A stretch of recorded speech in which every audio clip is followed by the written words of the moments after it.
Thanks for tuning in. Welcome to another episode of the Gear Nation podcast. I'm Achilles, and with me today is Bogi from Girl Gang Garage. You may also know her from All Girls Garage and many other shows. Thank you so much for being here today. Thank you so much for having me.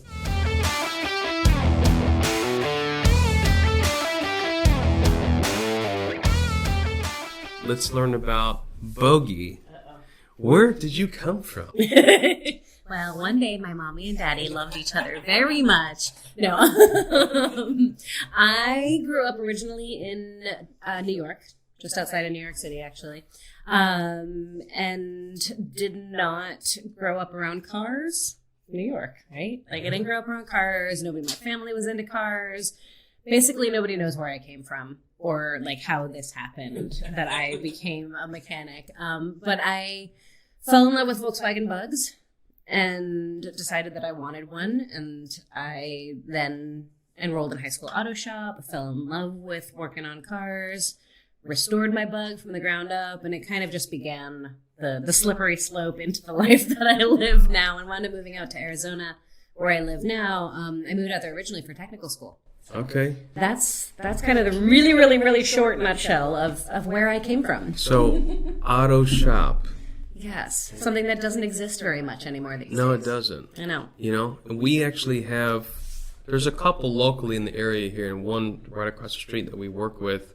We've had a number of students actually graduate and come here and start their career. That's so awesome.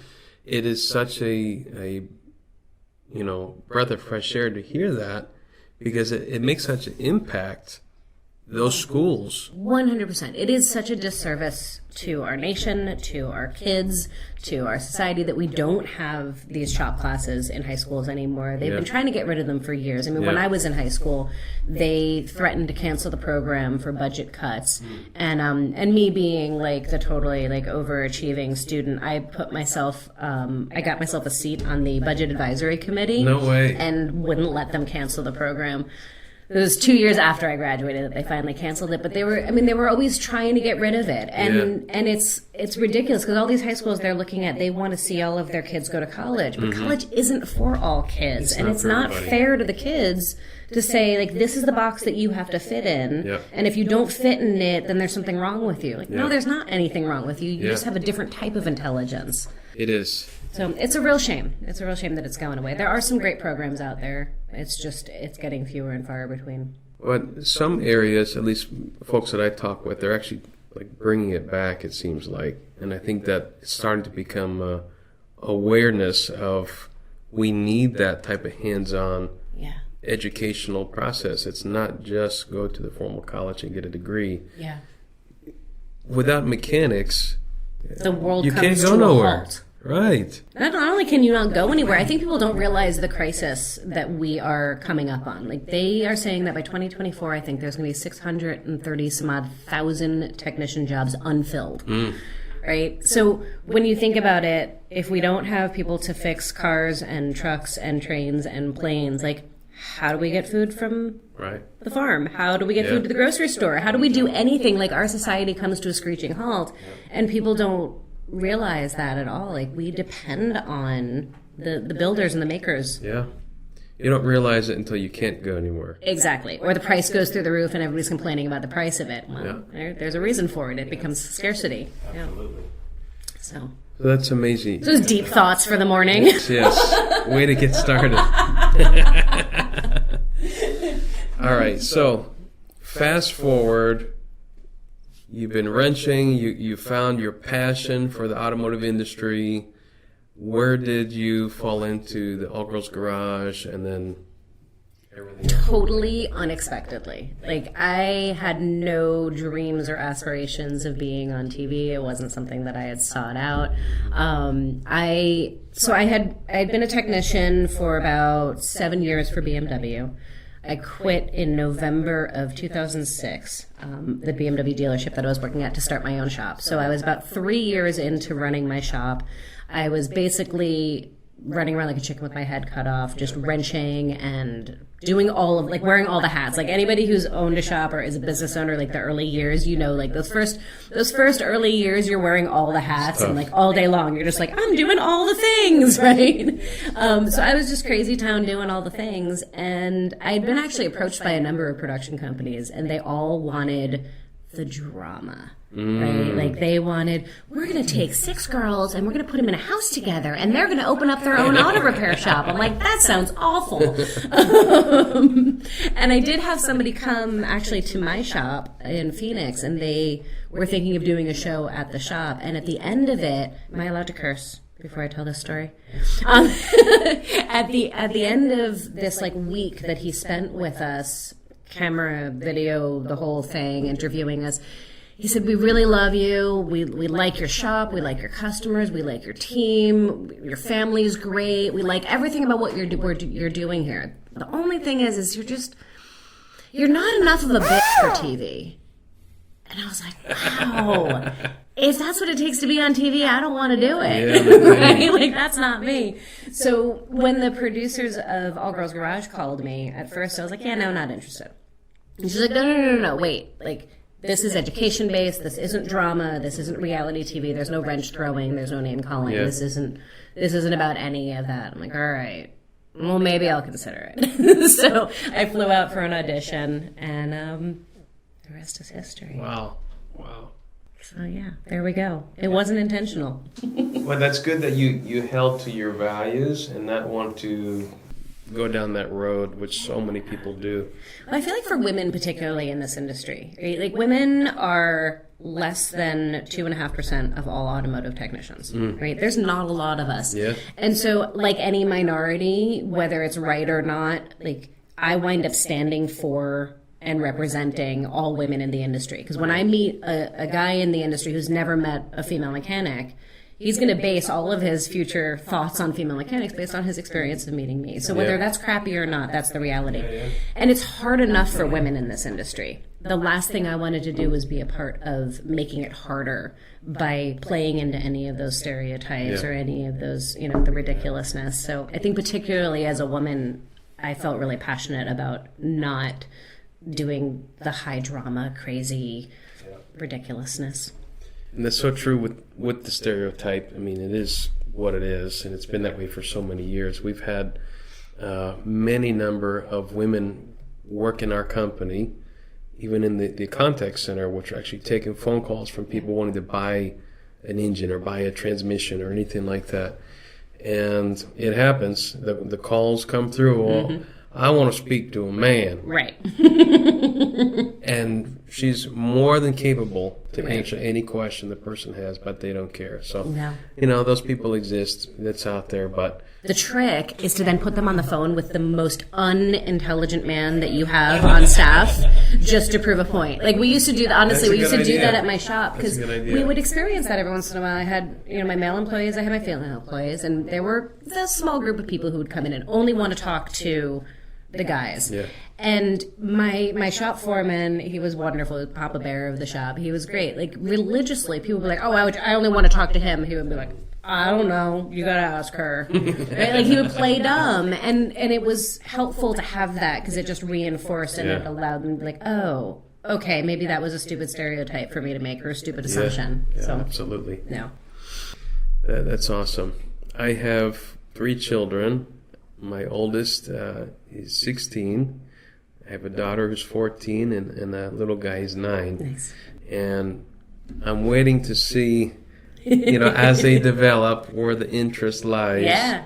But, my daughter, she's very much a daddy's girl, and she's a sweetheart.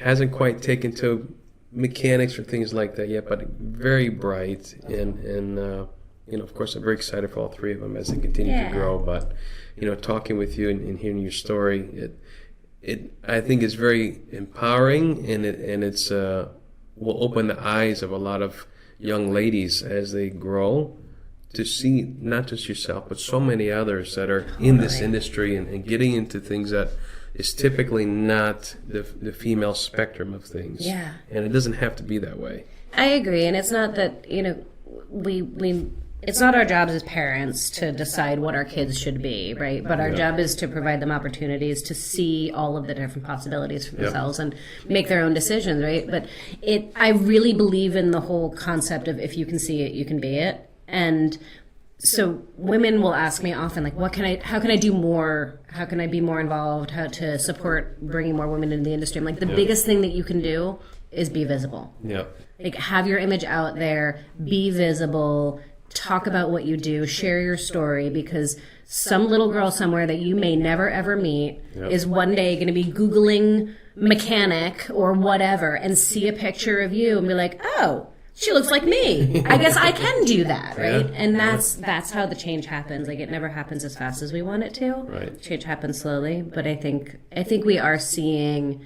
I'm excited to see this next generation, right? Yes. Like, when I tell somebody your age or older that I'm an auto mechanic, they're like, but when I tell a 12-year-old boy that I'm a mechanic, they're like, cool. Yeah. Like, it's no big thing, right? So I think it'll be really interesting to see as these kids grow up how the world changes. You have anything comes to mind as maybe your most exciting, crazy shop story to share? Oh, jeez. Exciting, crazy shop story. Every day is exciting and crazy.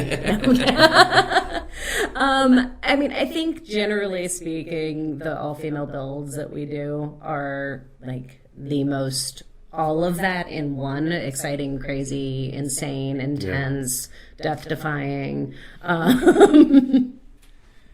You do a lot of training or classes? Yeah. So I sold my general repair shop a year and a half ago, and put all of my time and energy into Girl Gang Garage, which is kind of like the training space. So that's where we do the all-female builds. And when we're not in COVID times, we do workshops and classes. So intro to mechanical, intro to welding, intro to bodywork, intro to paint, like really not trying to be a trade school. We're not replacing trade schools. We kind of look at ourselves as like the funnel into the trade schools or into a trades career path. For ladies particularly who maybe have never gotten an opportunity to try working with their hands. Yeah. Because I think, guys and girls these days aren't necessarily exposed to this stuff, but definitely if you're a woman, the odds of you ever having a chance to hold a plasma cutter, try a welder, like play with this stuff. Like, it's not, unless you have a family member or somebody that you know who's in these industries, you just don't have that opportunity. So we're trying to create a space where people can play and try this stuff and explore it and see if it's something that they'd like. And also just to create a community of other like-minded women, and for professional ladies to come together. So yeah, we do all of this crazy stuff, and we do the big all-female builds, and those are insane because it's a SEMA build, right? Which SEMA builds are just crazy by their nature. Add to that it's not like a consistent crew working on it. So our all-female builds generally are structured where they take 5 to 10 months.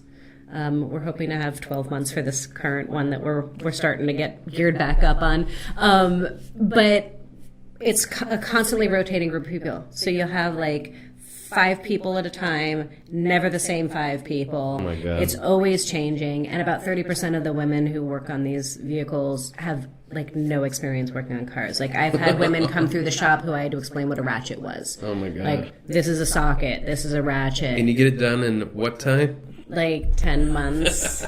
Yeah, it's insanity. It is insanity. So yeah, pretty much every day of those builds is the most exciting, crazy, ridiculous shop stories that I have of like, right before SEMA being, 5 days before SEMA and not sleeping for 5 days and going crazy and like all of the insanity. So where or how do you promote this? How are you recruiting for these people? I mean, word of mouth, social media. There's so few opportunities for women in the trade. There's starting to be a ton more. We're starting to see stuff. Local in your area? It's in Phoenix, but we have ladies that come from all over the place. Our first build attracted close to 100 women from 23 different states. Holy cow. Yeah.